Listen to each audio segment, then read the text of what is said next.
Columbina, we're back! Huh? She's not here. Weren't there a few Kuhenki here last time, too? Where did they all go? Walkies? For Kuhenki? You're not pets, you know. Oh, well. Looks like we just came at a bad time. Let's try again tomorrow. There's still a few days until Moon Prayer Night, so we're in no rush.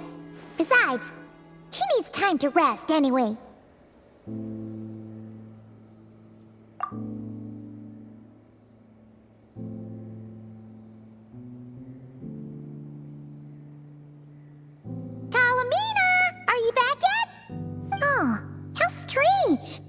Looks like she still isn't here, right? It's not like her to spend so much time outside, especially since she's worried about attracting unwanted attention. What about Luonatar? Luonatar, you there? Hey! Do you know where Columbina went? Sorry, didn't understand. But if you know where she is, could you take us to her? Yeah, that's even stranger. What about him? Oh, that's not good news. They change color when Columbina gets weaker, right? And they look super pale right now. Good idea. She might know what's happening.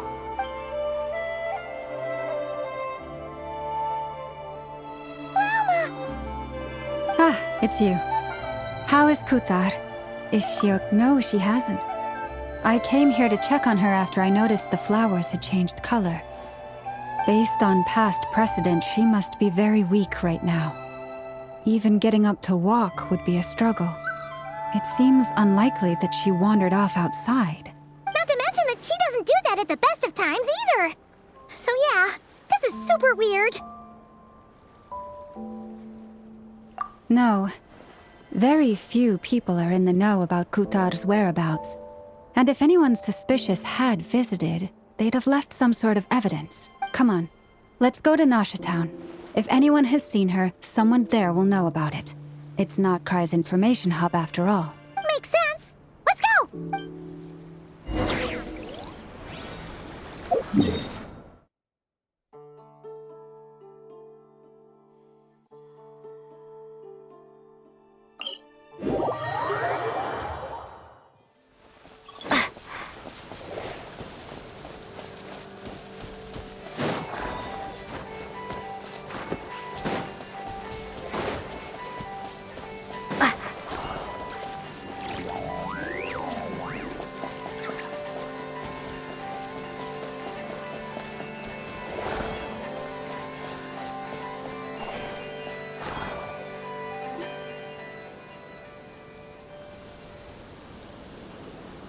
Moment. Is it just Paimon, or is this doll kind of suspicious? It's never been here before, right? No, I don't recognize it. Alas, your free and easy adventure time is over. Now, prepare to face the final boss of Nod-Krai. Whoa! Where'd that voice come from? Not sure, but it's definitely hostile. No, no, no, not that way. The final boss is right here. The sniffer mole? That's the final boss? Surely not. Also... Okay, the jig is up. I'll stop teasing you. Turn around. I'm right behind you. It seems I've managed to leave quite an indelible impression, even though you've never seen my face. Ah, nothing could make a great mage more pleased with herself.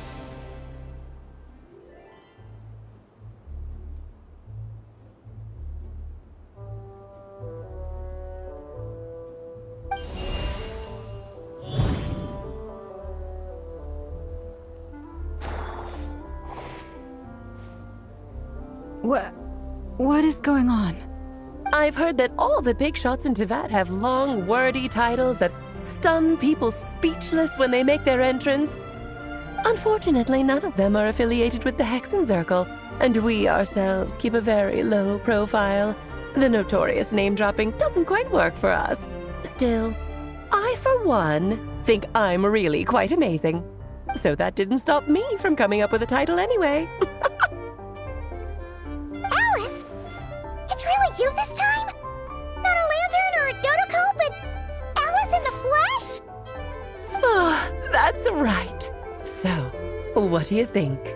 How does it feel to finally meet me? You look like... Oh, that's the first thing you thought. A little surprising, but that actually makes me very happy. Because that means that when Klee grows up, she'll be just as stunningly beautiful as her mother. So she's a friend of yours? Kind of. This is actually the first time we've seen her in person. I see. Madam Mage, that was, quite a powerful entrance. I certainly won't be forgetting it anytime soon. It's okay, Lauma, don't force it. Paimon will do the honors. This is Alice from the Hexen Circle. She's a friend of ours, and of Varka's too. That's right. She's a good person, just kinda unpredictable. Well, what is the human heart if not unpredictable? If we could not do as we please, how would we differ from machines?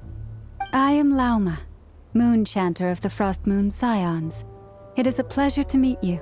Oh, I know. Before you got here, I spent a good, 15 minutes getting up to speed on Nod-Krai's present situation.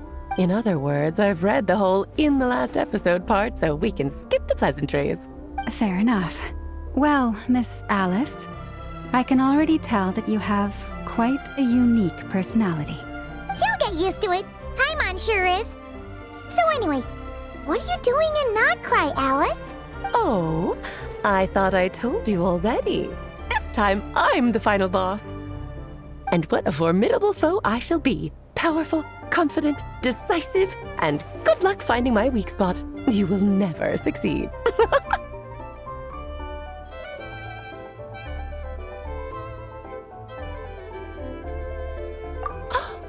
Oh, drat!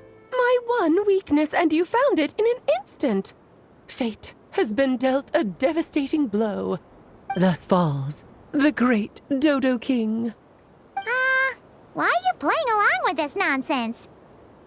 For funsies, of course. What's wrong, Paimon? Are you disappointed in me? Am I a gigantic letdown? No, it's just... You seem like a busy lady. And this is the one time you've shown up in person. Paimon figured it would be for something more high stakes than just goofing around. You're quite right. I'm here in Nod-Krai because something big happened. Something big enough it caught the attention of the Hexen Circle. It concerns the 3 moons, Tevat's borders, and of course, the moon goddess you are currently searching for. Kind of. Why don't we discuss this over a pot of tea? My main reason for coming on this trip to Tevat was, of course, to have some fun. But I do technically have a job to do as well, namely, maintaining the stability of Tevat's borders. I'll skip over the complicated parts, but to sum it up, abyssal energies are all that lie beyond Tevat's border. We'd find ourselves in a real pickle if they ever made it through. And the phantoms you've been seeing are a sign that the border has been disturbed. No wonder they tend to show up around Moon Prayer Night. Is it because the real moon is now so close to us that its power can cross the border? In part, but only a negligible amount passes through. Just enough to influence the verdant crests and so on. And as you've noticed, there has been an unprecedented number of phantoms appearing this year. The influence of the moon beyond the border cannot explain this. No. There is another far greater factor at play. The trilunar syzygy. A trilunar syzygy. Eons ago, before the heavenly principles came to Tevat, it was the then 3 moon goddesses who controlled the laws of this world. Oh, that's That's exactly it. The three goddesses split these powers amongst themselves, promising never to consolidate them into one singular body. This was meant to keep the world stable. But, fast-forwarding to the present, the eternal moon's marrow is with you, while the iridescent moon's marrow, which should never have appeared in this world, has been retrieved. Add that to the presence of a moon goddess in the flesh and... the power of all three moons is gathered here in Nod-Krai.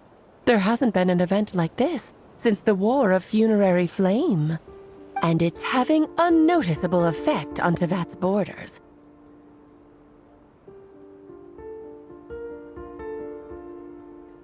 Because I wish to give my darling daughter a peaceful, sunny environment to grow up in. Is that a good enough reason? Kinda sounds like you're dodging the question, but it does make sense. Well, that's one reason anyway, and the most important one. The others are a little complicated to explain. For instance, cleaning up after dearest Miss R. Albedo could tell you more about that if you're curious. But right now, I have a more important question to ask you. Why are you collecting the moon marrows?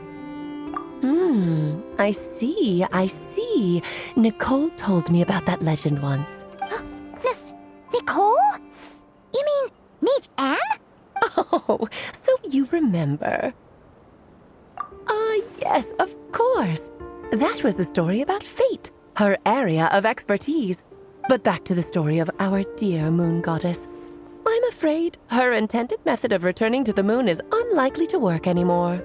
What does that mean? She may be missing, but she hasn't gone anywhere. She has disappeared.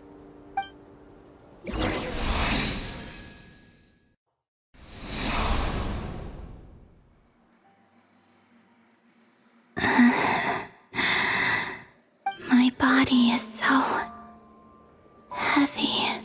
Wait, no. It's my mind that's heavy. My arms and legs are as light as a feather. What's happening to me? I feel drowsy, like I've been asleep for too long. Is it daytime or nighttime? Is the moon out? I think I'll go for a walk.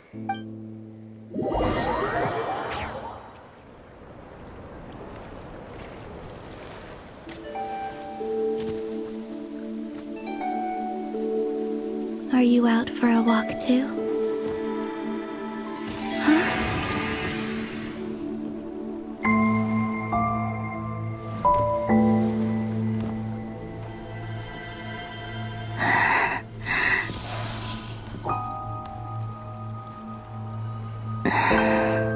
The day has come at last.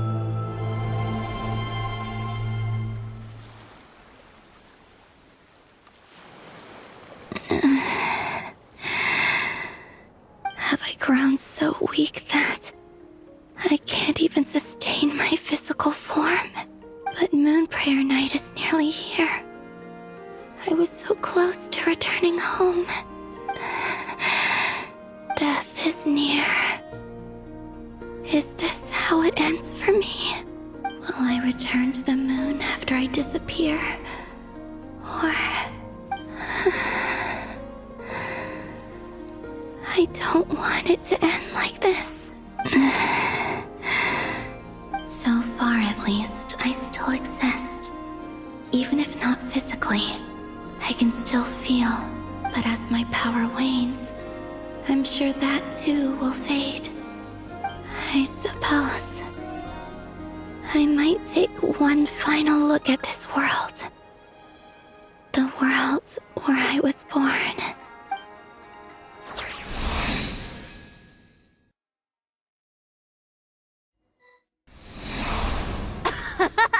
Come on! Wait for me! The Frost Moon Enclave. How much it has changed since I was born. These decorations, they're so heavy. It's times like this when you kind of wish men could be priestesses and acolytes. How fascinating. I've never had the chance to be privy to people's private lives in this way. In the past, people would get so solemn and serious the moment I showed my face, like they were frozen stiff. Karina, Lametti, it's time to eat. Coming! I want to watch them a little longer.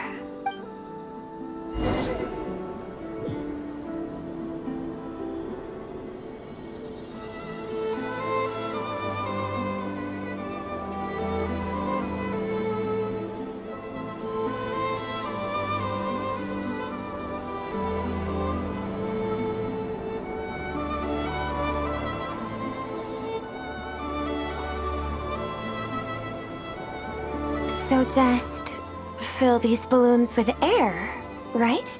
Yep. Try a couple now to test things out. The rest can wait till Moon Prayer Night. Think fast. Rita! Teasing an acolyte of the Frost Moon Scions? Surely that's a punishable offense. Take this! Huh? All right, enough horsing around. Lady Lauma gave us a task. We should get back to it. The task is just to check that the balloons don't leak, right? Doesn't matter if we fill them with air or water. Yeah. Okay, you got me there. And you got me there. But still, we can't use all the balloons before the festival even starts. We won't use all of them. And as long as Lady Lauma's trusted acolyte doesn't snitch, this can stay as a little secret between friends. A couple more can't do any harm, right? Oh, you menace. Then, think fast!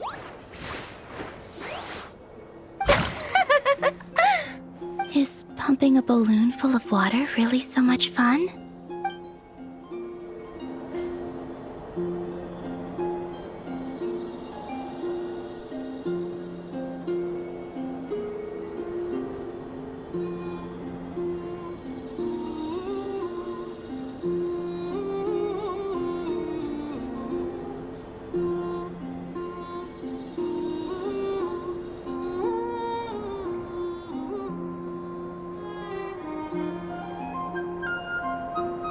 I'm sure you're both tired from playing all day. Come on, eat up.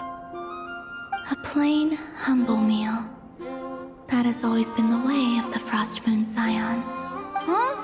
How come Lametti got a midsummer berry dessert? Oh, I always get Lockaberry. I don't mind sharing. You can have a bite of mine if I get to have a bite of yours. They're sharing food? I've never shared food with anyone before. Even at the Harbinger tea parties, everyone just ate off their own plate. And when I couldn't finish my food offerings from the Frost Moon Scions, they'd leave the leftovers out under the moonlight for the animals to claim. Hey! That was 2 bites! Oh, then you can have another bite of mine. Oh, you too. Oh, don't fret now. Here, have some of Granny's too. So this is what it means to be family.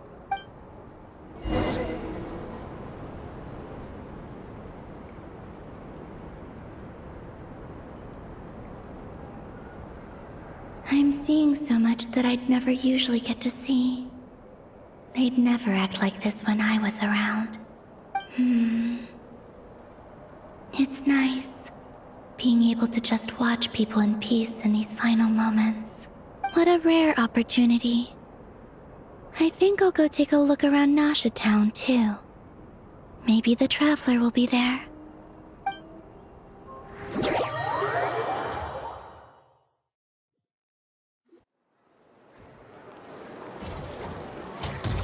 After the War of Funerary Flame, the Moon Goddesses were no longer recognized by Tevat.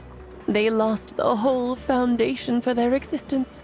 That's why the Moon Goddess's strength is fading. She cannot withstand the world's rejection of her. To be more pedantic about it, The moon goddesses did something to offend the heavenly principles, and that's why they were ousted. Something of a recurring theme in Tevat's history. Theoretically, speaking so candidly should put me in their crosshairs too, but they can't tell me what to do. I'll say whatever I want. Anywho, the Moon Marrow energies were but a drop in the bucket for her, and that battle against the Ray Hair of Solnari only weakened her further. Fortunately, it happened close enough to Moon Prayer Night when the Kuvaki concentration here is high.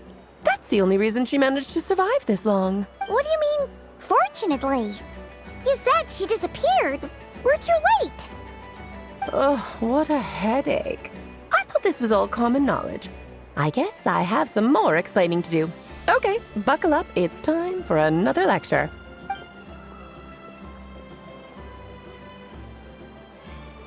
Now, I said earlier that the moon goddesses lost the foundation for their existence. The reason for that has to do with the natural order. Basically, the rationale for their existence in Tevat was lost. The same logic applies to the present moon goddess, too. Consider her existence so far. Her comrades in the Fatui called her Damselette. And she was worshipped as Kutar by the Frost Moon Scions. But these connections have now been severed, whether by her hand or yours. So, the rationale that once sustained her existence is now gone. Wait, we did that to her? Oh, well, strictly speaking, yes. But let's not start pointing fingers, shall we? I'll only end up as the big bad villain, and that's not the kind of final boss I want to be. Of course I do. I'm only the greatest mage in the whole entire world. Now, if you wish to find your moon goddess, there are two problems we need to solve. Firstly, we'll need to strengthen the connection between her and Tevat, at least enough to sustain her until Moon Prayer Night. Strengthen her connection. But does that mean I'll have to rally all the Frost Moon faithful behind this? I'm afraid a bygone faith and a former home won't be of any help to her now. Do you know her name? Her name? Oh, yes. Names are very important things. A name is a fundamental concept that anchors one's entire existence. Then your first job is to find it. As a moon goddess, I'm sure she must have a name she identifies with.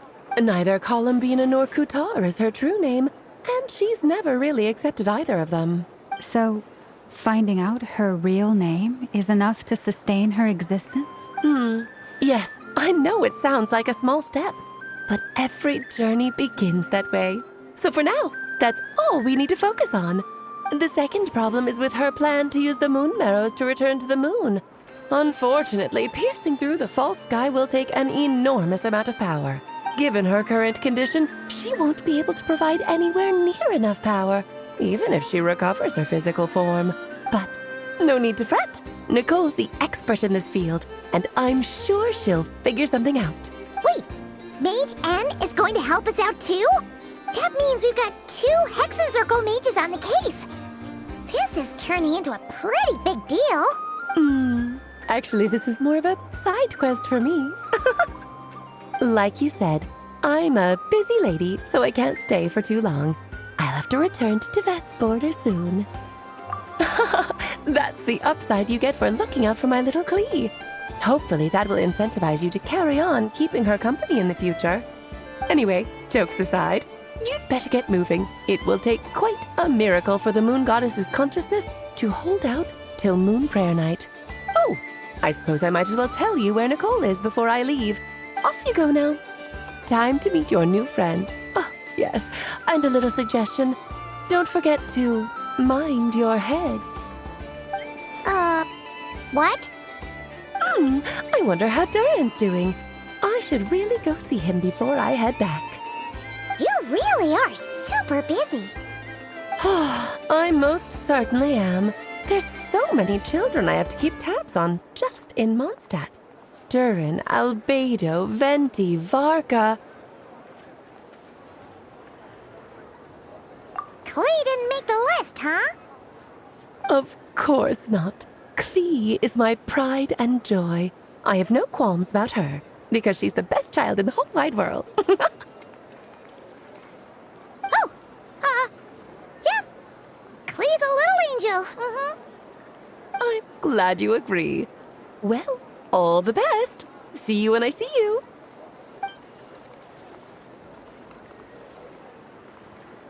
She left in a hurry. Yeah, she didn't pack up her stall. Should we handle it for her?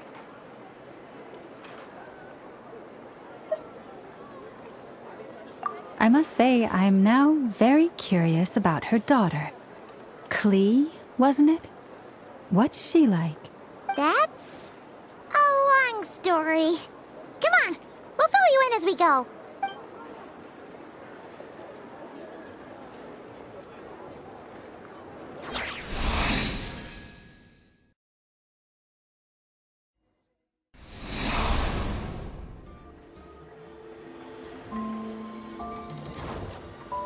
What a lively place. I've never experienced Nasha Town like this before. Hey, you old geezer! Your hammer's rusted through!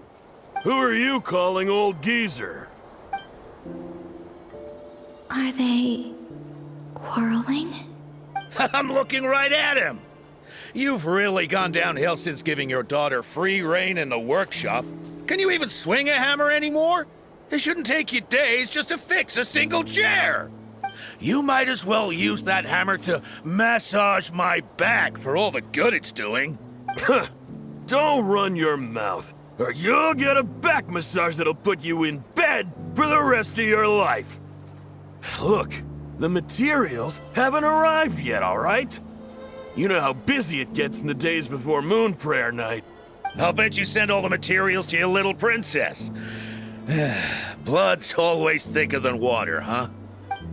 All right, you've made your point, Uncle Koski. As soon as the materials arrive, fixing your chair will be the #1 priority. And Dad, if you've got time to chat, why don't you lend me a hand, See? Lolka knows what the score is. I guess they're friends. But the way they spoke to each other was so ugly. Then again, it wouldn't be the first time I've seen something like this. Columbina! Sing outside my door in the middle of the night one more time, and I'll unscrew your vocal cords. You hear me? Oh, Sandrone. So that was her way of trying to be friends with me. What a pity. I won't get the chance to say any ugly things in reply.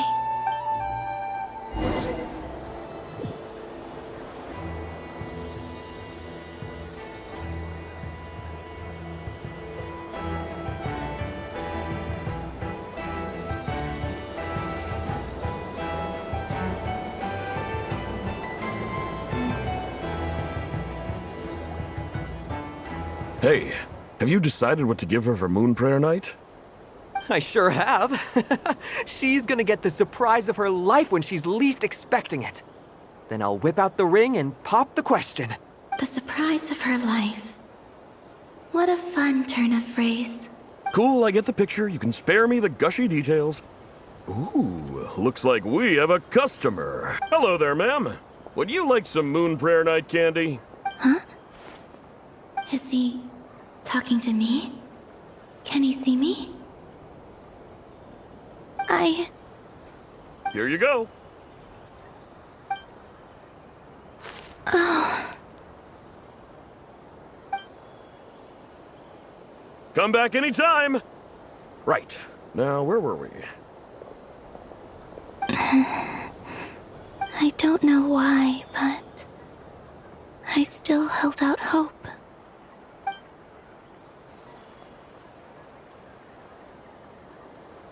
The most important thing right now is to find that mage. This name thing seems super important too, but where do we even start looking? I'd better go pay the Fatui a visit.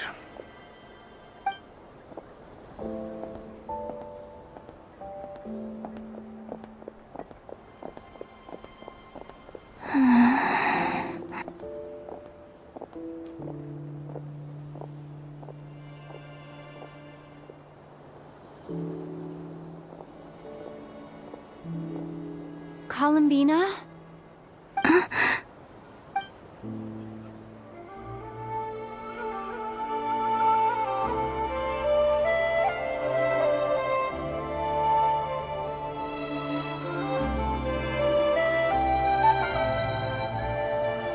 Traveler? Let's go! This is no time to be spacing out!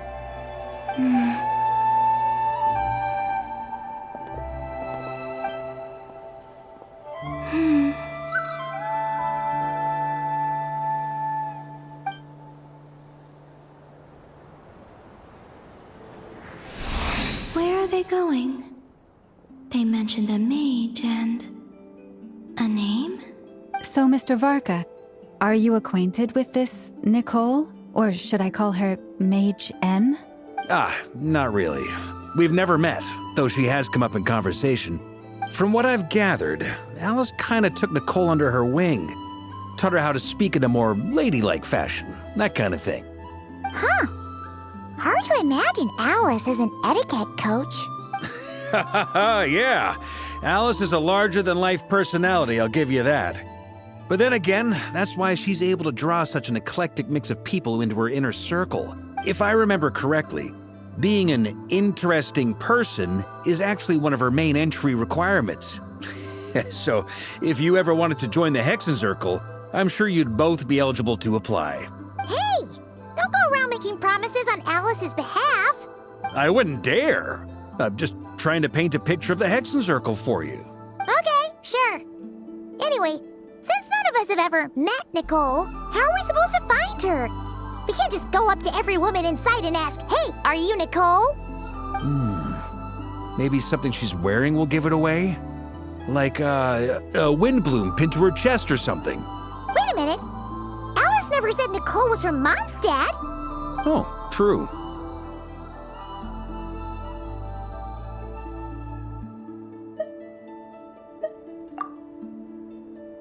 That would be... this young lady, then?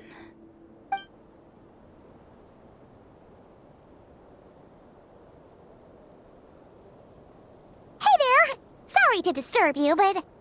are you Miss Nicole?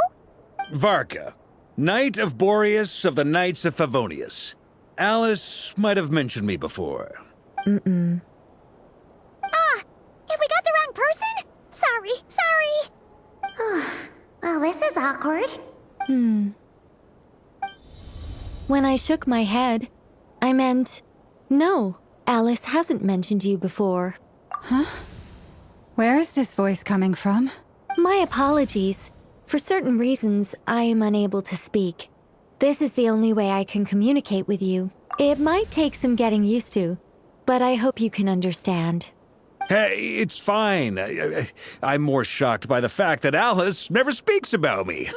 I mean, As for you two, we have crossed paths twice before, but it is nonetheless a pleasure to finally meet you. It's really you! Thanks for all your guidance in the past! You're quite welcome. This time, things are different. We have reached the unwritten pages of the story. You might say that we stand at the crossroads of fate. Now then, allow me to formally introduce myself.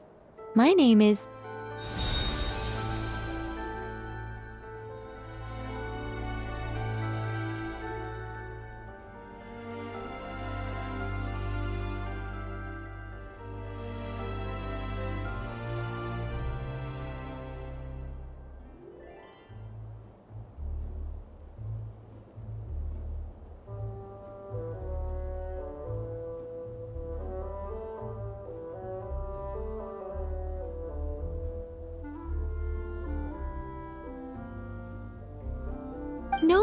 No, stop!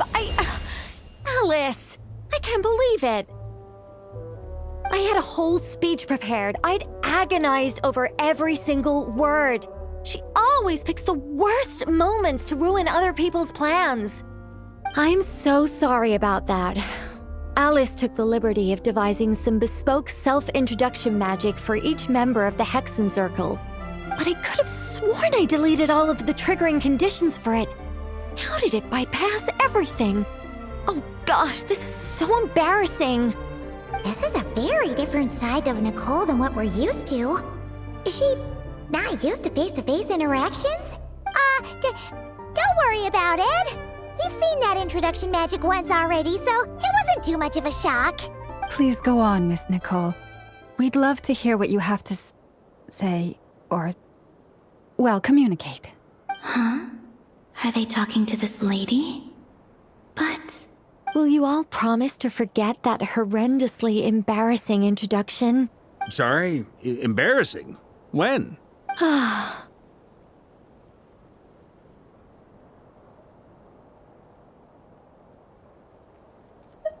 Yes, my name is Nicole, and I am one of a very few angels who have retained both their preferred form and their power. The Traveler and Paimon should be no strangers to this concept. There is another of our kind in Natlan. They call her the Lord of the Night. Right! Paimon remembers her. Yes. Well, I have retained more of my power than she. It's because I don't have a long-term duty to fulfill. To be more specific, no. We'll be here all day if I get into the specifics. Moving on. If I'm not mistaken, you are here because you wish to learn how one might reach the moon beyond the sky. That's right. Is that something you can give us any guidance on? Yes, I do know a way. It began with the Hyperboreans, who lived after the War of Funerary Flame. Blank looks. Maybe I should start with the background of the war. Or maybe not. It shouldn't be an issue. I'll fill in the gaps for you when we have more time. Anyway, after that war ended, the three moons retreated to beyond the false sky. The Hyperboreans were humans I once aided. They accepted the civilization and creations bestowed upon them by the angels. But despite accepting many blessings of the angels, many among them still held on to their faith in the moons. They were reluctant to accept the new order, even after the War of Funerary Flame. They sought to contact the moon goddesses beyond the sky and receive their guidance. But all three had passed away by that point. This mage has a unique method of communicating. Is she talking about the moons? Yes, but they did not know. And so, still they prayed for the moon goddess's mercy. After building titanic structures that consumed vast amounts of Kuvaki, at last they glimpsed the moons and heard their voices. But of course, they were gravely disappointed. For it was then that they realized the three moon goddesses were dead. Oh, that's such a sad story. It is. Humanity was in a very sorry state at that time. The angels who had once aided them were gone, and the War of Funerary Flames had left them homeless and destitute. Just a second, I gotta ask. How relevant is all this history to the task at hand? Well, I mean, it's... Okay, it seems we've drifted into irrelevant narrative waters. It's been a while since I've had the chance to speak inside someone's head. As soon as I got started, I lost control and the words just flowed out like a waterfall. What I'm trying to say is... Right, yes, that's it. The relevant part is the ritual created by the Hyperboreans. The fact that they bypassed the false sky and saw the true moons implies that they successfully built a connection between Tevat and the outside world, which means, with enough Kuvaki and a sufficiently stable connection, it should be feasible to send one person over the border. Okay, so they built some kind of portal? Oh, yes. A portal. Yes. Is something wrong? You sound disappointed. I just didn't expect you to summarize it so well. It turns out I could have said all that in one word, if only I'd managed to think of it. No, please, it's fine. This is invaluable knowledge. I'll be sure to record and preserve everything in writing. Oh, really? Well, in that case, I suppose I could backtrack and add some more detail. I did gloss over a few things so far. Whoa, whoa, whoa, time out. Let's summarize what we've got first. The Hyperboreans were the last ones to use this method, right? So we somehow need to find whatever structure they built and make sure there's enough Kuvaki to power it up. Luckily, we have the moon marrow of both the eternal and iridescent moons, so we're all good for Kuvaki. Which means the key issue we need to focus on is finding the place. Am I right so far? Yes. Although I expect the structure is long gone by now. That said, what if we could take advantage of the phantoms to travel back to a time when it still existed? Well, travel back isn't quite accurate. It's more like we'd be creating a handshake between 2 points in space-time. We wouldn't even have to pick a time when it still existed. It could just be a time when it still appeared in phantom form via projection, or we could project our own phantoms, fold them together at... You look lost. Was that too hard to follow? Yeah, things got a little, technical there. Paimon's brain is reaching capacity. All right. Let me think about how to put this more simply. Okay, got it. Over the next few days, I'll search for phantoms that we can use. Once I find one that meets the criteria, I'll let you know and we'll regroup.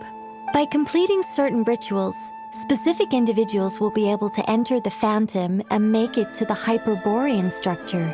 If everything checks out, and it looks feasible, we'll just need to wait for Moon Prayer Night, and we can send the Moon Goddess back home. I'm really skimping on the detail here. Is this making any sense at all? I think so. For now, we'll just wait to hear from you. Yes. Basically, yes. Great. Counting on you. In the meantime, we'll focus on finding the Moon Goddess's name. My name? Are they looking for a way to stop me from disappearing? Excuse me, Miss... Go on, Miss Nicole. This conversation was a little all over the place. I didn't catch your name. I am Lauma, of the Frost Moon Scions. Ah, I did wonder. I noticed that you listened very intently when I spoke about Hyperborea and the moon's history. If you'd be interested, I'd love to visit you this evening and go through it again in greater detail. Also, if you were serious about making a record, it would be too risky to simply write down the raw details as is. I would suggest some tweaks. Maybe rewrite the stories as fairy tales or fables, perhaps even prayers. Anyway, we can cross that bridge when we come to it. So, see you later then? Oh, and no need to prepare anything. Just a cup of tea will do. See ya! She seems friendly. It's just... It's so nice to find someone who's actually willing to listen. I've been dying for a chance to finally go through all this systematically from start to finish. Any longer and I'd probably start forgetting it. Now Paimon gets why Alice told us to mind our heads. Ha ha ha ha, what did I tell you? A lot of quirky people in Alice's orbit. Now then, the next order of business is, where do we start looking for the Moon Goddess's name? Maybe the rest of what Nicole has to say might give us some clues. Once I've heard her out, I'll summarize the salient points and share them with you all. I'm also inclined to review our other documents. Yes, our faith was first established by our Hyperborean ancestors, but many of the more factually accurate records are from after Kutar's birth.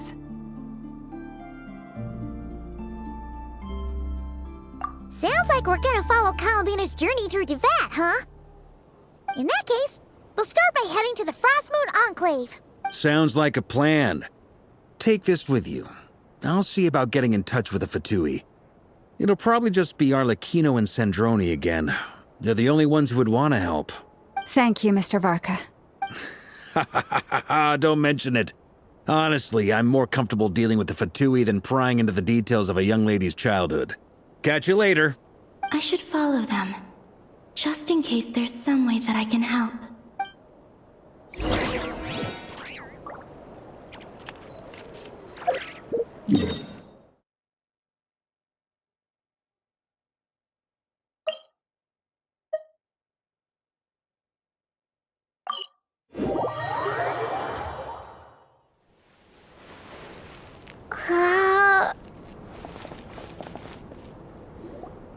A while ago, I took the time to organize all documents in our possession that pertain to Kutar. What you see here is the material I consider reliable. You're saying there's unreliable material too? Yes. Most of the information we have was transmitted through an oral tradition.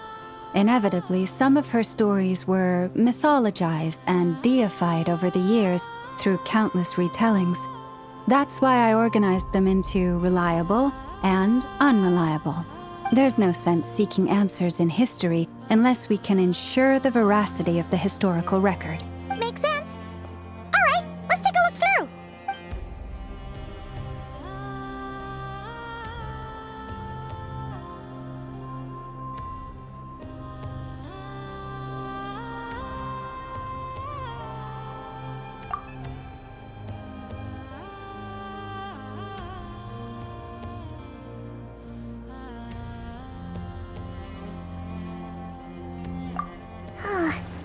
Almost all these records refer to Kutar instead of Columbina.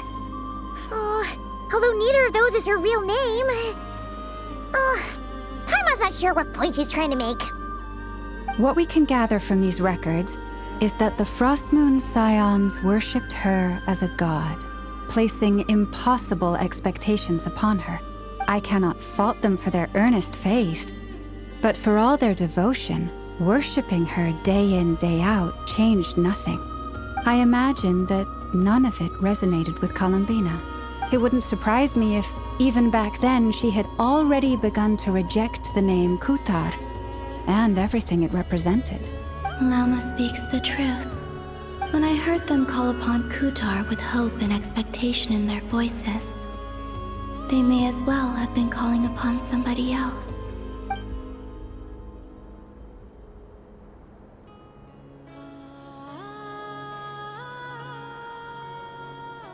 Well, that's a bit complicated. I looked at the level of detail, perceived authenticity, prose style, and how realistic their portrayal of Kutar seemed to be. Amongst the Frost Moon Scions of today, only I know of her existence, and I alone have spoken to her face to face. As such, I know that there are certain things she simply would never do. That being said, I have sensed some changes in her lately. Changes? Me? Seems like this is getting us nowhere. For what it's worth, why don't we check the unreliable sources too? Sure. Give me a moment.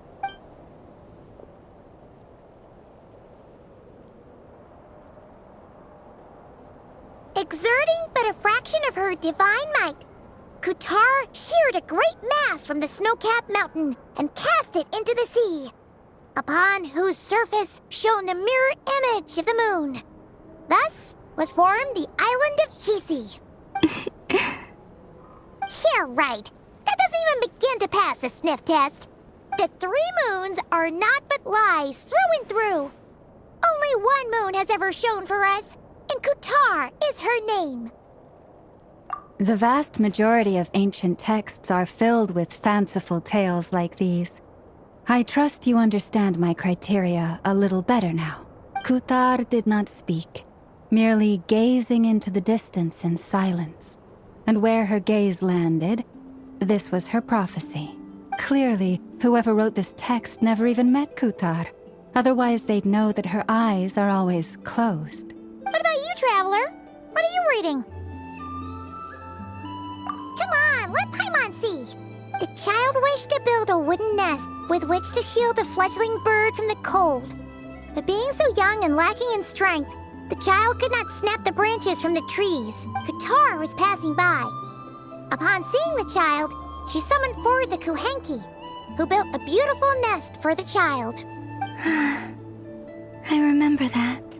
Not knowing the meaning of Kutar's divine intervention, the child dared not to respond, and thus ran home to call their parents. But Kutar was gone. The moon chanter declared the event a miracle and took the nest as a relic, placing it on high for all to see. The child was named as one favored by the goddess and was greatly respected amongst the people. Yet, no further miracles were bestowed, and this matter was forgotten in but a few years. Huh. Any thoughts after reading that?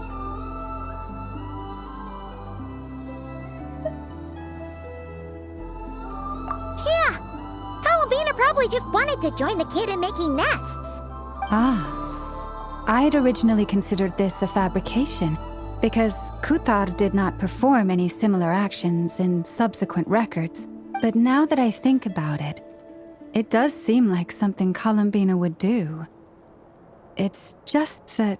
She didn't know how other people would interpret her actions.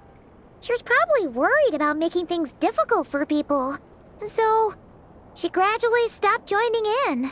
Yes. Oh, that's so sad.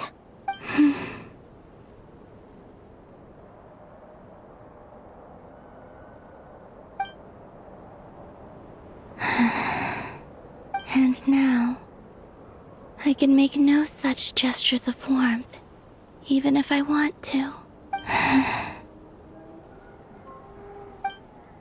Still no name.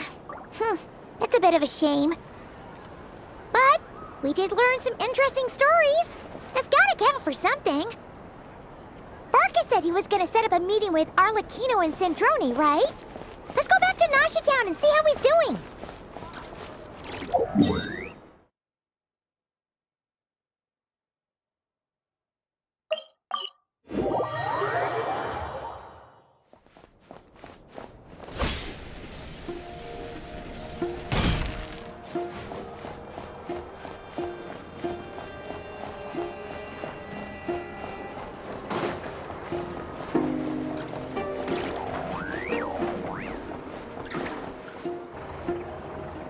Let's see. There's Varka. Oh, and it's Dori and Albedo too. Yeah, this is pretty much the same place we bumped into each other last time. I convinced them to stick around a little longer. We were all waiting on people, so I figured having a little company would help pass the time. Ah, so you've been waiting for us? Does this mean that you've already arranged things with the Fatui? Sure does. Now you're back, we can go meet up with them together. How'd your investigation at the Frost Moon Enclave go? Well, we didn't find out Columbina's true name. But apart from that, it went pretty well. Aha, just as well that I didn't tag along then. I'm sure our moon goddess wouldn't want every man and his dog knowing all about her private life. Still, desperate times, desperate measures, I guess. Someone had to do it. So, Varka was waiting on us, but what about you two? Are you waiting for Alice? Oh, no, we already met with her. We discussed that experiment I mentioned to you last time. Oh, and she also handed me this communication device.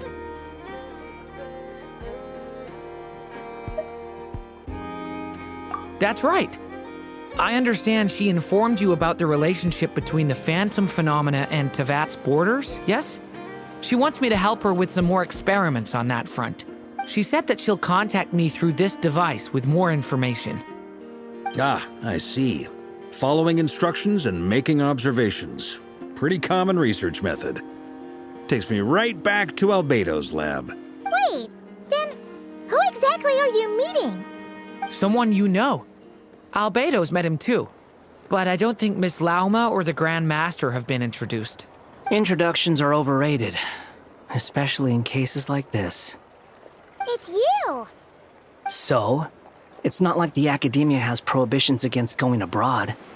Also, I applied for leave. I've been writing to Hat Guy since obtaining a human form. I've already brought him up to speed on everything that's been going on in Nod-Krai. Hat Guy?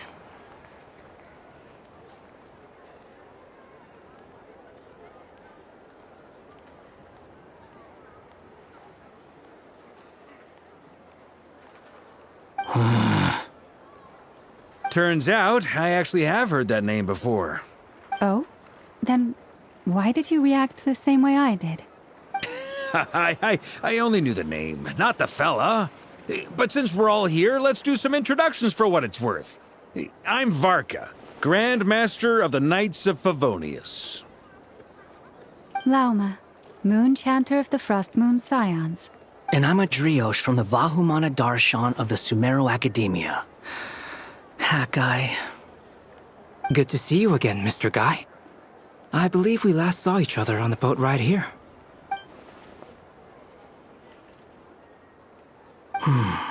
Mind you, the only reason I came here is because there's someone I want to look into.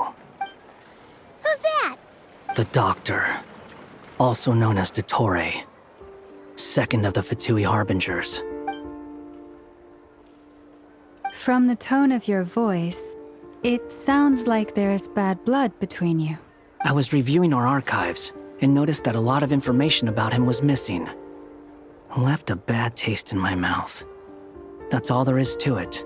Dottore, or Zondique, as he was then known, once studied at the Academia, but he got kicked out before he could graduate.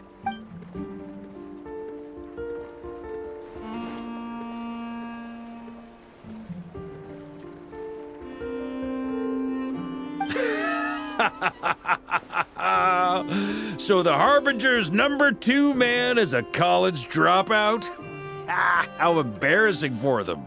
Last we heard, he was planning something.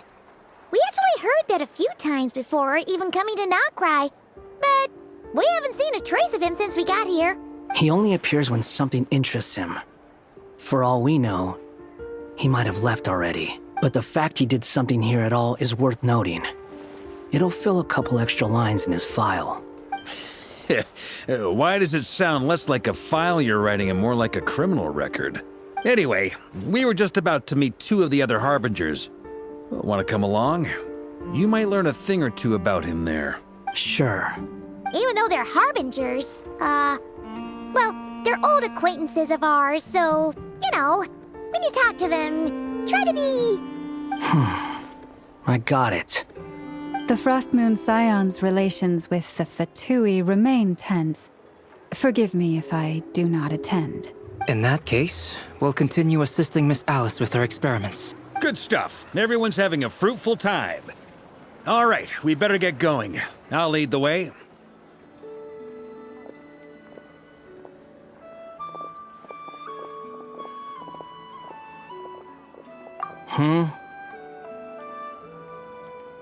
Well, yeah, that's obviously part of it. But I'm not the only one who has a score to settle with him. Neither you, nor Lesser Lord Kusanali, nor I want to see him meddling with things again.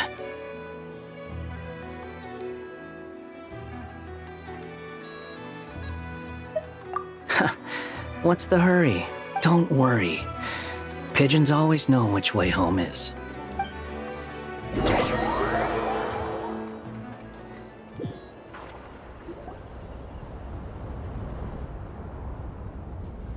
You made it. Who is this? A scholar from Sumeru. They call him Hat Guy. He's an old friend of the Travelers. Wait, this is the Academia representative you wrote about? He doesn't exactly look the part. I believe this will prove my identity. You'll notice it bears the seal of the Sanctuary of Surasthana. Well, what do you know? So it does. All right then. My mistake. It's fine. I expected as much. What? So as I mentioned in my letter, the Academia's got its eyes on Dottore, but this matter remains top secret. Apart from those assisting in the investigation, the fewer people who know, the better. If anyone asks, I'm here in Nod-Krai to pursue my personal academic interests. Gotta say, Varka, you did pretty well to keep all this under wraps for so long. Sounds like you got in touch with the Academia about this way back. You flatter me.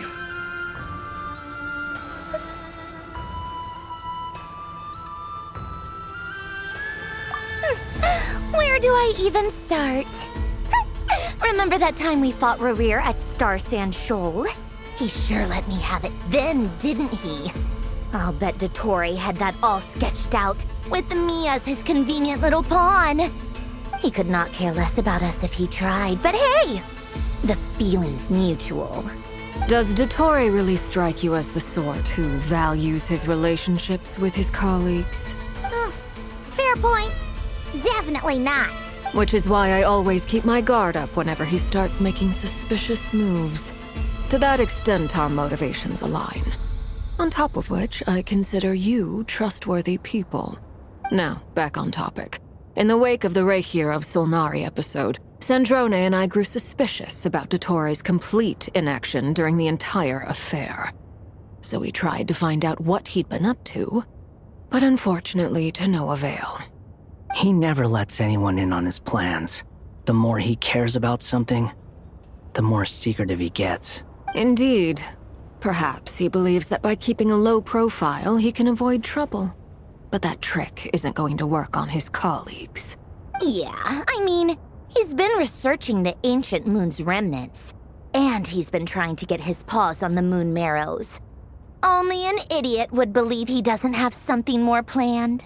With this in mind, I returned to Snezhnaya and relayed my thoughts to Her Majesty the Tsaritsa, entreating her to have him recalled.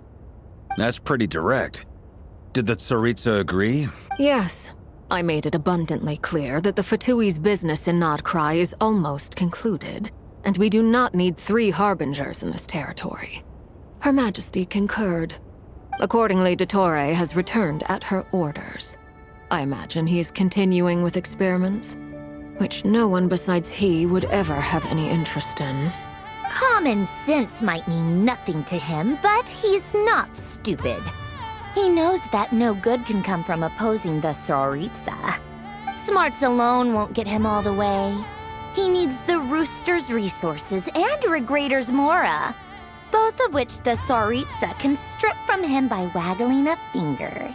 But doesn't he have a track record of publicly following orders while going against them in private? He probably has it down to a fine art by now. Wouldn't put it past him. We worked together on a research project once. Only briefly, but it was enough to show me that we're fundamentally different people. He has no interest in doing things methodically, stage by stage. His thoughts jump all over the place, and the moment his curiosity is satisfied, or he gets the results he wants, he disappears.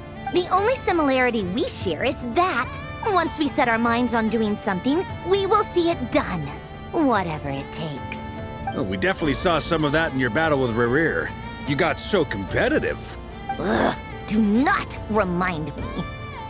Then I believe we all concur. Dottore will not simply give up. Fantastic.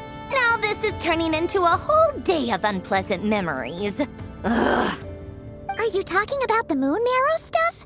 He also strikes me as the kind of person to disregard experimental regulations, ruin all the equipment, and go way over budget.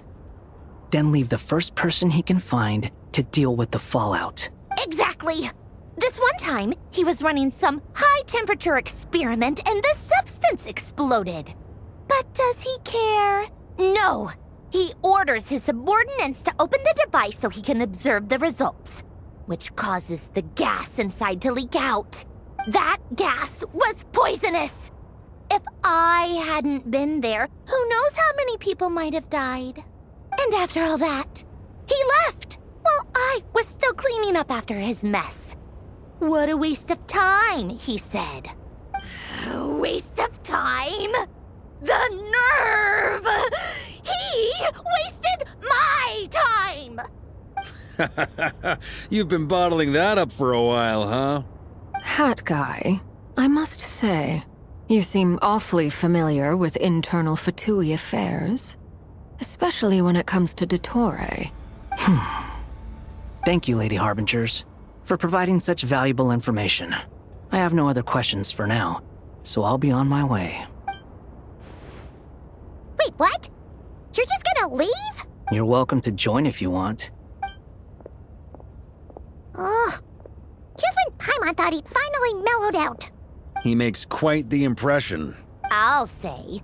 I've met tons of headstrong people, but not many of them would join me in bad-mouthing Dottore. Anyway, back to the main agenda. Varka, you said that Columbina has gone missing? Or rather, disappeared. Yeah. We're working on building a connection between her and this world. The simplest method is to find out her real name. I've actually asked her that question before, but she said she didn't know. Considering our relationship, I doubt she was lying to me. As far as I recall, she was never dispatched by Her Majesty to claim a gnosis or anything like that. The Tsaritsa's plans had long contained a place specifically for her. I always thought that was weird. What could she do that the rest of us couldn't? Knowing what we do now, it's probably something related to Kavaki, right? More than likely. When she first arrived, Columbina would often go to Her Majesty and ask when she could start the task assigned to her. But Her Majesty always gave the same reply. The time has not yet come. So she spent her days in Snezhnaya doing basically nothing. The Tsaritsa has summoned a beautiful blind maiden to be a harbinger, giving her the third seat by virtue only of her enchanting voice. It was a dumb and stupid rumor, but the reality of the situation made it hard to refute. And what happened after that? I imagine she stopped caring. She no longer seemed to care why she had been recruited, and Her Majesty never gave her any missions, so she just continued to sing in the flower garden. For my part, I was busy. So busy, in fact, that watching someone be that idol had me fuming. But still, I got the sense that she had long been used to a life of other people claiming she was needed when she wasn't. I just felt that having a place to stay would cost me something eventually. And so I waited quietly for the day that I would have to pay the price. And on the other end of that spectrum, you had me. Someone once told me that I had the lousiest work and the toughest luck. That's a good way of putting it. I forget who said it, but those words have always stuck with me.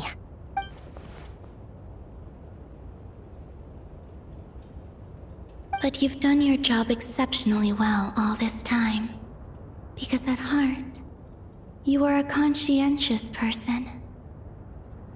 What is it? Something come to mind?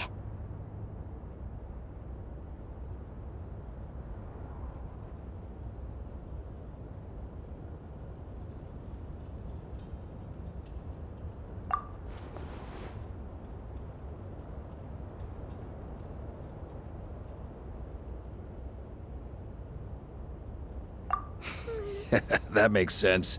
Nothing screams you are needed like your name shouted from across the town. Well, good luck with it. But if you ask me, Columbina is still the most shoutable name. I'm just so used to it now, after all the arguments we've had.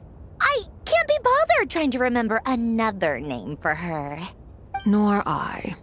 Sandrone. Arlecchino.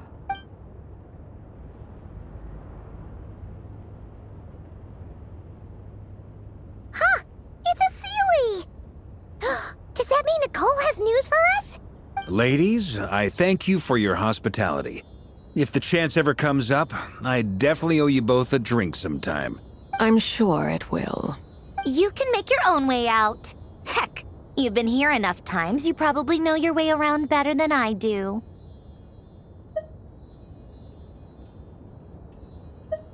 Okay! Time to do what adventurers do best! Follow that Sealy!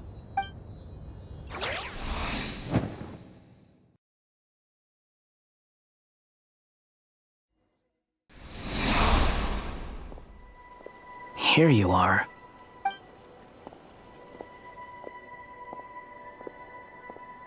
Oh, hat guy. How come you're back so soon? Did things go all right with the Fatui? Fine. Dotori's been summoned home by the Tsaritsa. Couldn't get much more than that. How about you? Any progress with the investigation? Unfortunately not. We've tried everything. Different phantoms, different locations, different points in history. But the results are the same each time. Abyssal monsters roaming the land. People crying out in despair, with no hope of being rescued. Every time I see it, I can't help but think, is this what it was like in Mondstadt when Dragonspine Durin attacked? And if I fail in the task I've been given, will I create yet another tragedy? That's just meaningless speculation. When we encountered similar phenomena previously, I tried to interfere with those illusions, using sounds and lights to guide them. However, we could not change their fates. At most, we were able to extend their existences. The events of the past are like fate that has been written into Irminsul. There isn't a living thing in Teyvat that can escape its past. But Miss Alice instructed us to try to find ways to change the outcome that these phantoms face. It's an impossible task. Can't you just refuse? Since she asked us to do this, I feel like it can't truly be impossible. Or if it is, well, mages can make the impossible possible. I could not have been born as Durin otherwise. But you also said that your past 39 attempts were fruitless. That's true. But you're still going. Yes.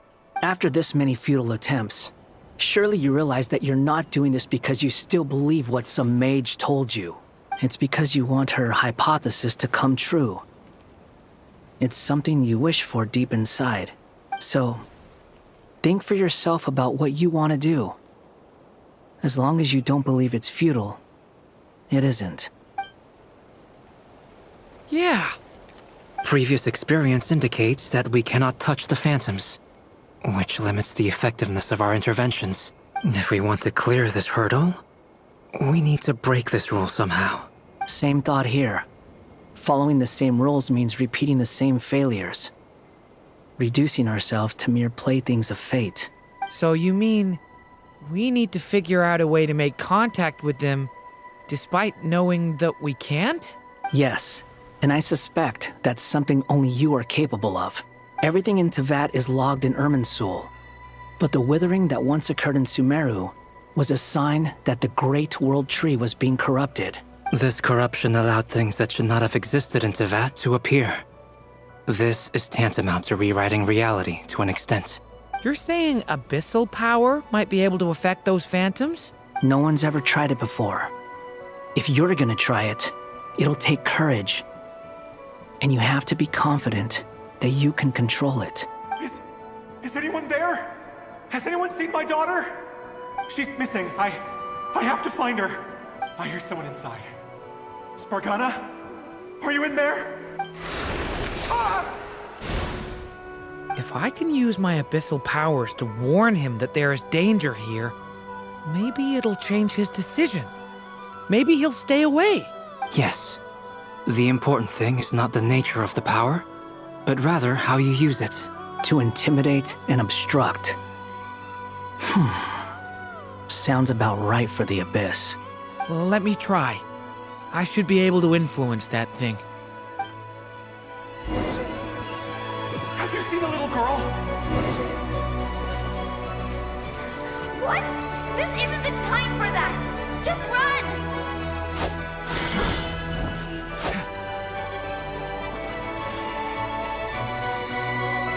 I hear someone inside. Spargana? Are you in there?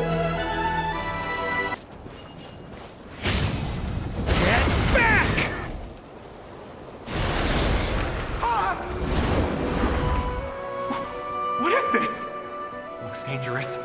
I should get out of here.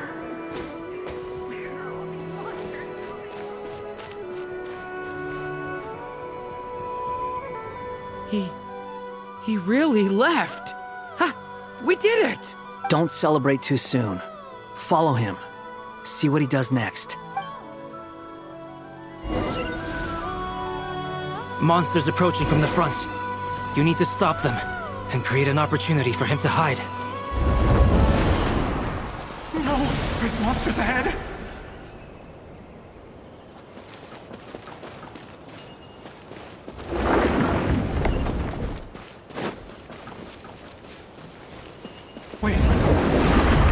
saw earlier? Why is it appearing now? It's as if someone's controlling it.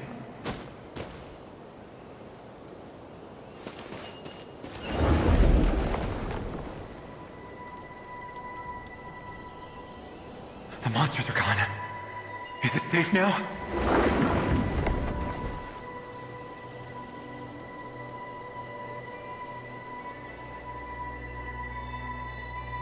The barrier's gone too. How odd. Anyway, I guess I'll keep going. Quickly, let's keep up.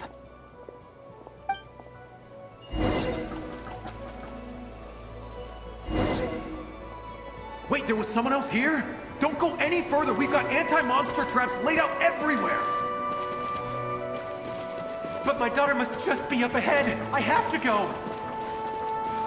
This way's blocked.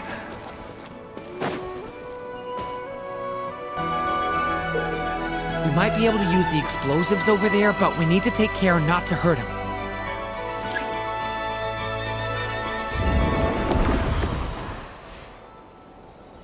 I'll use the barrier to keep him at a safe distance. This barrier seems to be helping me somehow.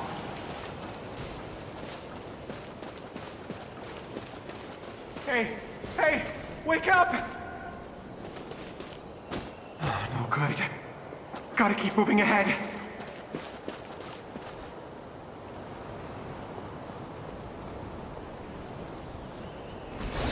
So many monsters! There's still a chance, Durin. Use the traps. What?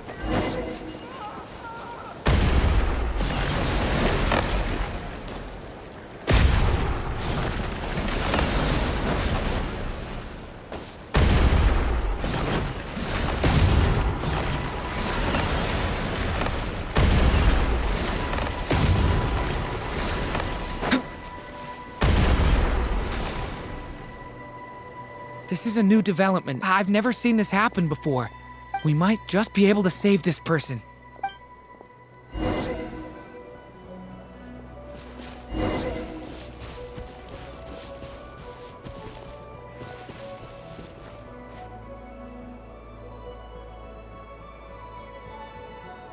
Hello there. Have you seen my daughter? Spargana's her name. She's carrying a large backpack. Get out while you still can, you fool. You won't find any survivors here. But I can't just leave her here. She must be so scared right now. Sorry. Wish I could help, but I haven't seen her. You'll just have to keep looking. Okay, thank you. If I do find her, I'll get her to shelter and come back for you. Don't bother. I've got nowhere left to go. What's that noise? Monster!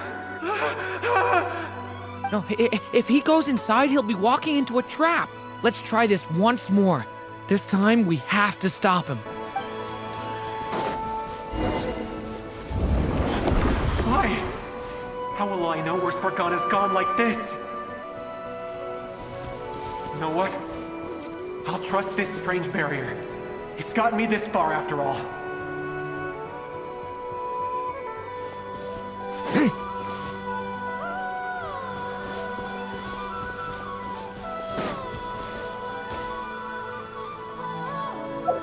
Spargana, are you there?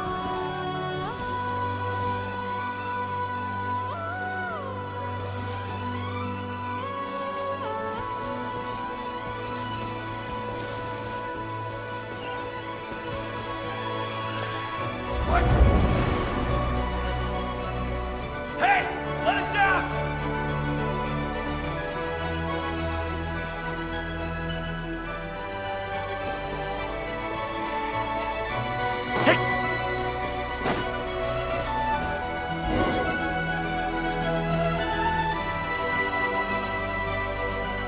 Huh? That looks like one of my daughter's books. Thank you. Thank you. Yes, it's one of hers for sure. That's her name on it, right there! She left her backpack here! Durin, just like last time. Use the explosives.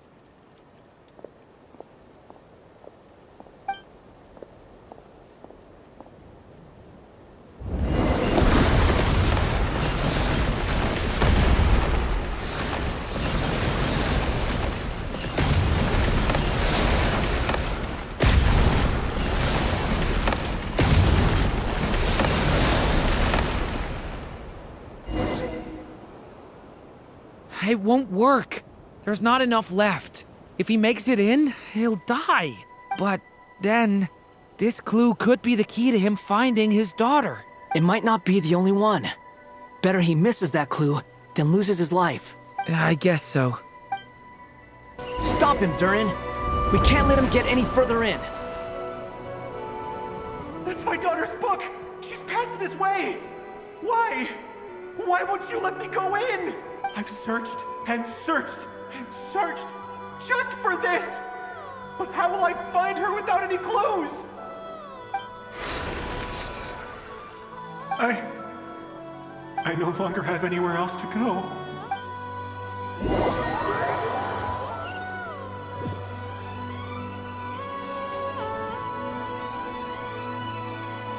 I'm sorry.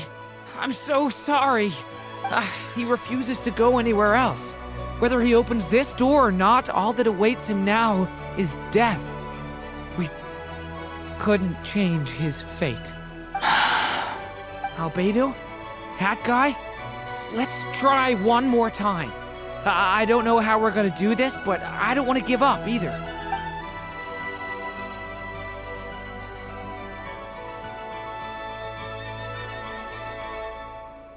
Why am I here? What's going on? All these scenes running through my head. Where are they from? Huh? What's going on? His reactions have changed. How many times have I... What's happening to me? Huh? Wait. Who are you? You can see us now? I feel like I always could, but that I only just realized you were there. I'm sorry, I don't know how to describe what I'm feeling. But you were the ones guiding me using that marked barrier, right? I haven't done anything yet, but those monsters, those deaths, they feel like memories. Like things I really did experience. I won't find my daughter. In fact, I'll ultimately die trying to find her. Isn't that right? Well, no, it isn't. Yes, it is. Even so, we're trying to find a way out of this. You've not seen my daughter either, have you? It seems she really isn't here.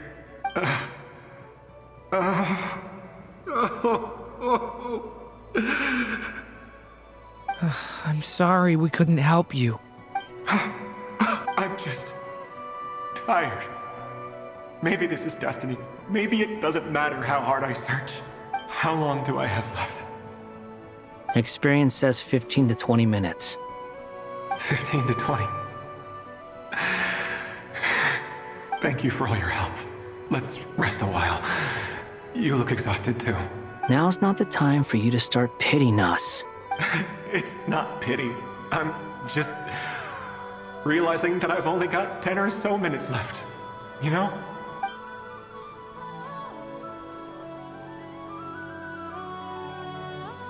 You say you're from Mondstadt, yes? A place with windmills, where people enjoy limitless freedom? And you're from Sumeru, where they've built an academy into a giant tree? Yes. It seems you've never heard of either place. Those names are unknown to me, I'm afraid, yes. Have you heard of Hyperborea? I have, but I heard that it was destroyed in the distant past. I see. That was where my ancestors once lived. What about Delphi Pytho? Was it later rebuilt? I've never heard that name. Then what about Sal Vindaknir? I have seen that name on stone tablets on Dragonspine. But I'm afraid the only things left of that place are its ruins. I see. Sure enough, there was no way to turn this around, huh? I'm sorry. I was the one who asked to chat, but it seems like we're too many ages apart. There's barely any common ground to start from. It's all right. We did hear something new, at least. From how you speak of your lives, things must be going all right for you, I guess. They are. Mondstadt is a place of freedom and happiness. There's a lot of good people in the church and the Knights of Favonius, and even outsiders find that it's an easy place to feel at home. We have festivals a few times a year. Everyone gets together to drink, sing, and be merry. Sumeru is a lot more uptight. Not really the kind of place where you can relax. It's a nation fraught with problems wherever you look. But if all you want in life is to seek knowledge, I guess it's pretty much paradise. That's wonderful. In other words, after this all-devouring black tide passed, humanity did not merely avoid extinction, but rose to build prosperous civilizations anew. I mean, I can see you all right now. That must mean the future isn't a total mess, right? That's true. Well, time's almost up. Let's part ways, I think. Might be best if you don't waste too much time on me. The chances are slim, I know, but I'd like to spend these last few minutes looking for Spargana. If things work out, I'd love to tell her about what I've heard. May we meet again. Well, or not, most probably. In that case, may your wishes come true.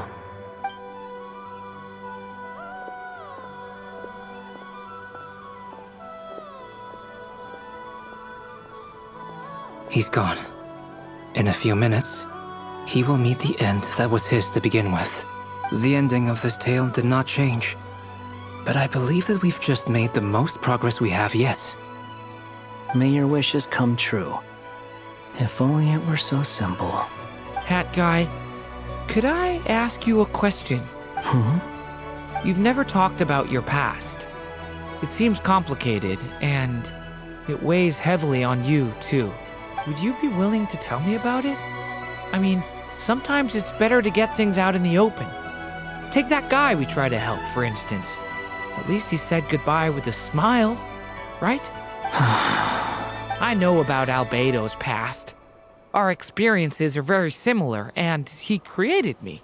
As for you, you're my first friend, and you've witnessed every step I've taken. But by comparison, I know nothing about you. Either way, I mean, we're still best friends. But if I knew more about you, I might understand your thoughts a bit better. I've told you about myself. I'm a student at the academia. And what did you do before that? Prepared for the entrance exam. All right. If you really don't want to talk about it, I won't press you any further. I was a puppet built from the branches of a white tree, using technology left behind by the Conrian schools of mechanical engineering. A white tree? You mean an Irminsul tree? Yes. A branch of Irminsul that was once connected to the main tree. So you had a human creator too? Yeah.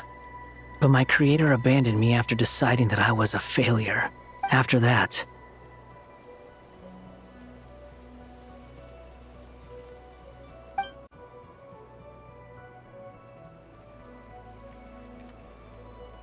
Durin. Resisting the influence of the Abyss, suppressing the urge to destroy, trying to do the right thing. None of these things are easy, but no matter how hard they are, trying to rewrite past wrongs is far harder. You asked me if you would create a new tragedy if you failed. I told you there was no point speculating about that, but the real answer is, yes, you absolutely will. That guy. But at least you've got people here to help steer you away from the wrong path. So, just keep aiming towards the light. I will. I promise. All right, break time's over. Hello? Durin speaking.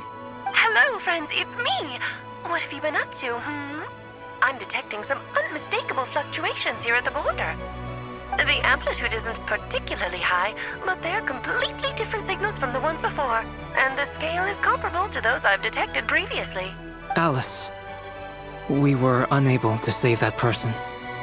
However, He appears to have retained a portion of the memories gained through that cycle, and was able to hold a conversation with us. I see. Well, that is rather odd indeed. It definitely merits further attention. Could I trouble you to keep trying the same approach? I need to gather some more data. Counting on you. I should probably have Nicole come and check this out as well.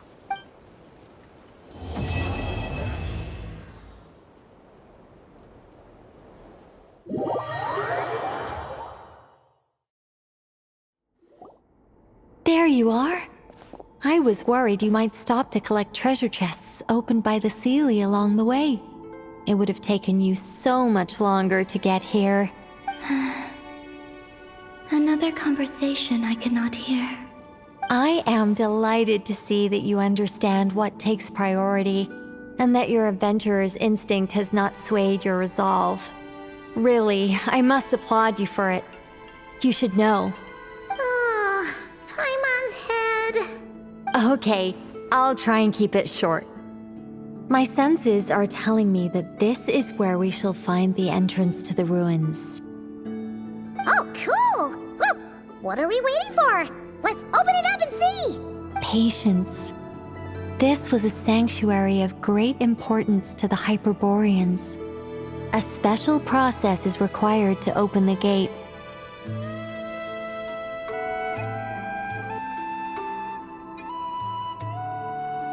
Oh! Like the place that housed the Eternal Moon's Marrow?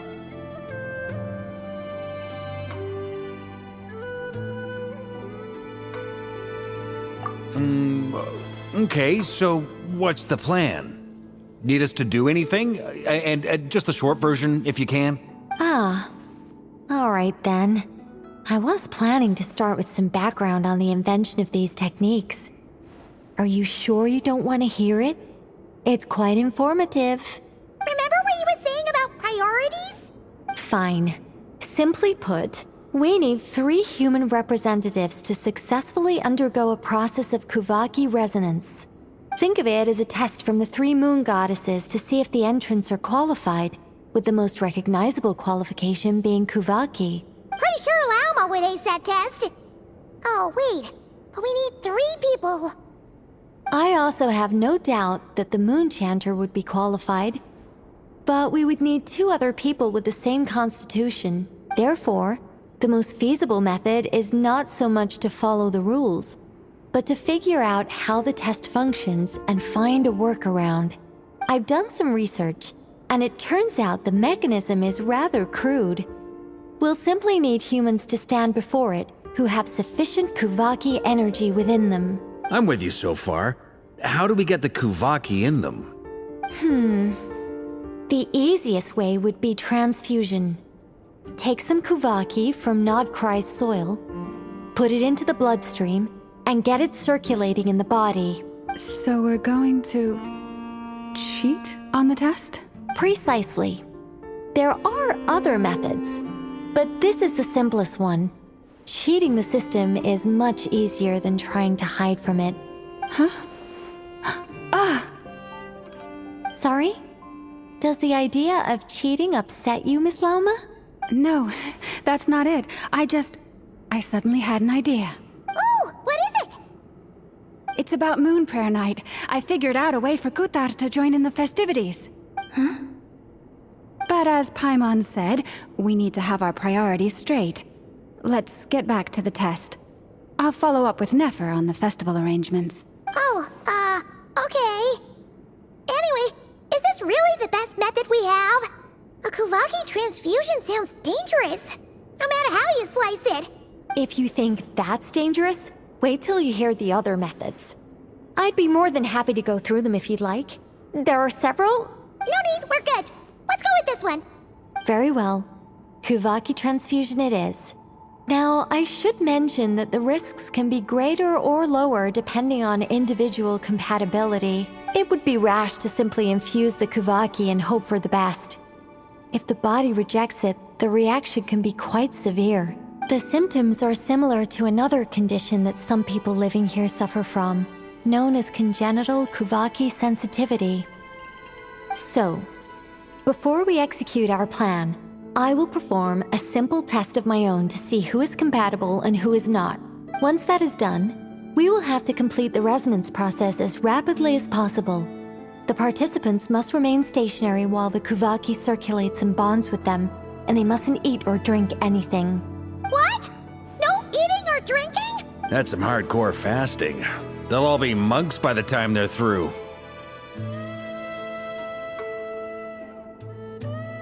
3 days. Oh, that's so long! And we still need to find 2 more people who are not just compatible, but also willing to volunteer. Fasting? What are they talking about? Really? Don't you want to think this through? Haha, count me in too. 3 days without food? I can handle that. Miss Nicole has made it clear that this is the easiest way. The way I see it, there's nothing else to discuss. It's time to step up.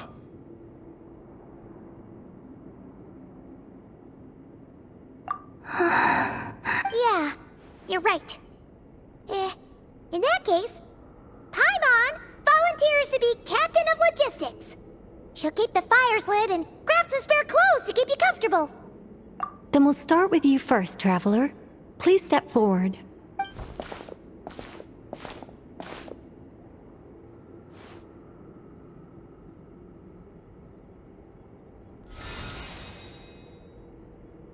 How's it going? Do you feel anything? How about now?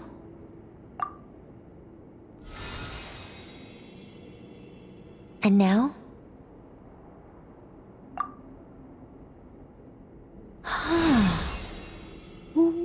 What about now?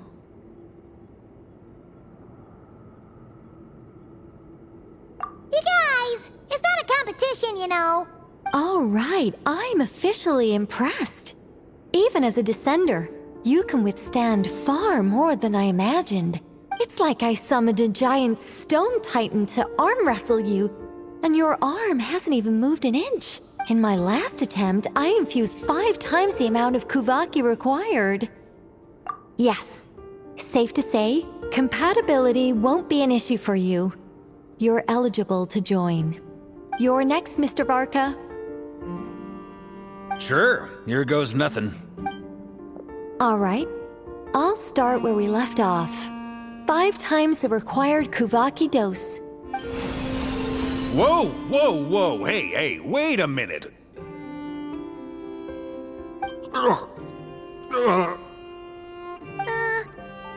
How's it going? No, not great. I kind of want to puke. Feels like I've been drinking too much. A few bottles of wine, then a big stein of Dark Horse. With some hard liquor from Liyue mixed in. You think this is funny?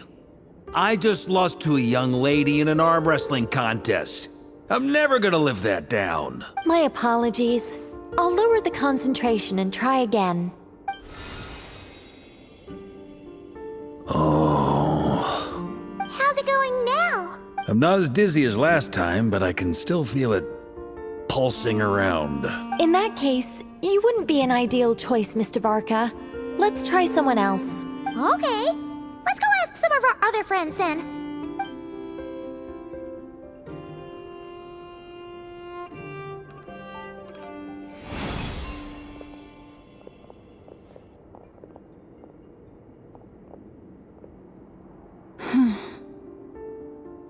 No surprises here, Miss Moonchanter. You're perfectly compatible.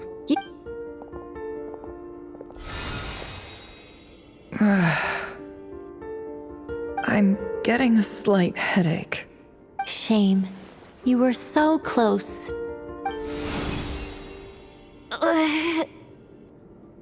Whoa! I'm itching all over! Allergic reaction. We can't have that. Huh? Well, are you gonna start a what? The Hexenzirkel is an organization that cares for and protects children. We will not have them do dangerous things. Not even tests.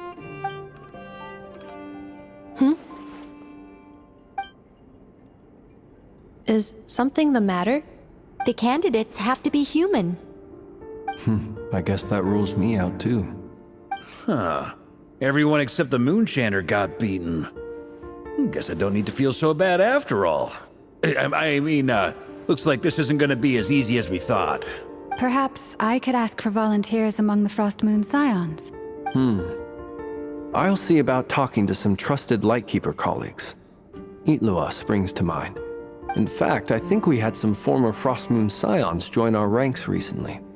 Can you give me the scientific explanation for how the test works? I can probably make some kind of test bot. Then we can just zip through Nasha Town, going up to people and pressing a button to check their status. Wouldn't that be way easier? No. Wow! No elaboration for once. How about I contact the Knights of Favonia's garrison in the Wave Chaser plane? Shame that Lohan's already left. And that guy's even tougher than I am. Strange. The moon goddess is clearly revered by many people. So why is she on the brink of disappearing? She mentioned that the world has rejected her from the very beginning. And when we fought the Reikir of Salnari, it seemed like she exhausted her power for our sake. Also, Paimon's not sure revered is the right word for how people feel about her. Gratitude, certainly. For my part, anyway. It's basic reciprocity. She helped us, so she deserves our help in return. Yeah. Even though she looked like she didn't care, she still saved a ton of people, including me. A review of the relevant data leads me to conclude that Miss Columbina is a good person. Yep, you bet! They really think so? I'm super surprised that Columbina isn't her actual name, though. I think it really suits her. It's light and graceful and... yeah, just a really pretty name. I know, right? Unfortunately, that's not our decision to make. Columbina.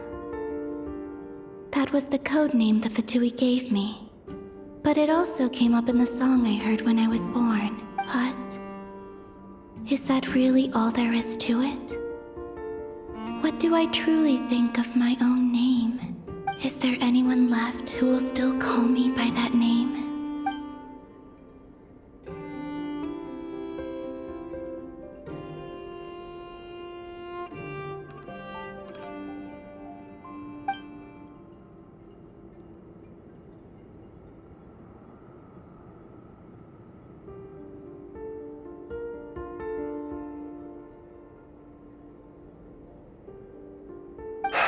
Moonprayer Night is getting closer by the day. We're running out of time. We need to look for other candidates. Then allow me to try. Huh? What are you doing here? You contacted your friends via the Adventurers Guild. Sandrone has been keeping an eye out for something like that, so she informed me. Since I have the ability to accommodate a moon marrow, I should prove to be a suitable candidate. Arlecchino. When can we begin? I see. We can begin right away. How was it? Did you feel any discomfort? Not at all. Then it seems we shan't need to look for additional candidates after all. Great! Cool. All right, like Paimon said, the rest of us can take turns making sure the three of them stay warm and comfy. Then, my job is to take care of the caretakers. I will ensure everyone receives food and accommodation. I'm ready as well.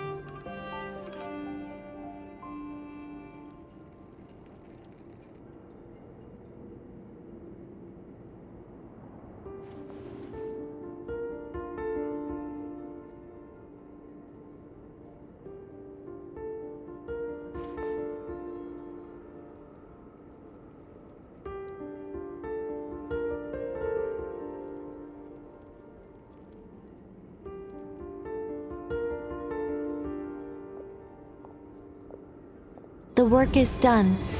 The sacred scroll shut. The stars grow dim, the people silent. The white sun sets, the silver moon rises.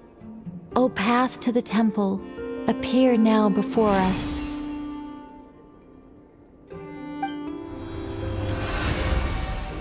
Wow! It really opened! So that's what all this is about. They've been trying to open this gate. Come, let us enter. It might be best to eat something first. Take care to chew properly and swallow slowly. It will give your body time to readjust to the digestion process. They will head in soon. They will need to enter this gate.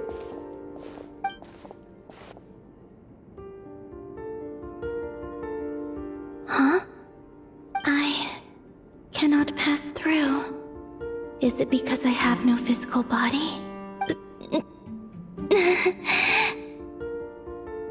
It has been 3 days.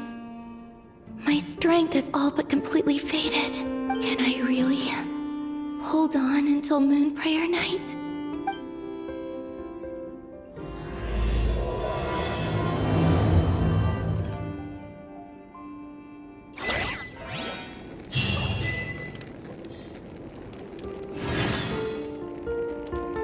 I have confirmed that you are all in good health. With that, my work is now complete. Congratulations are in order. It's good to know you're all well. Puts me at ease.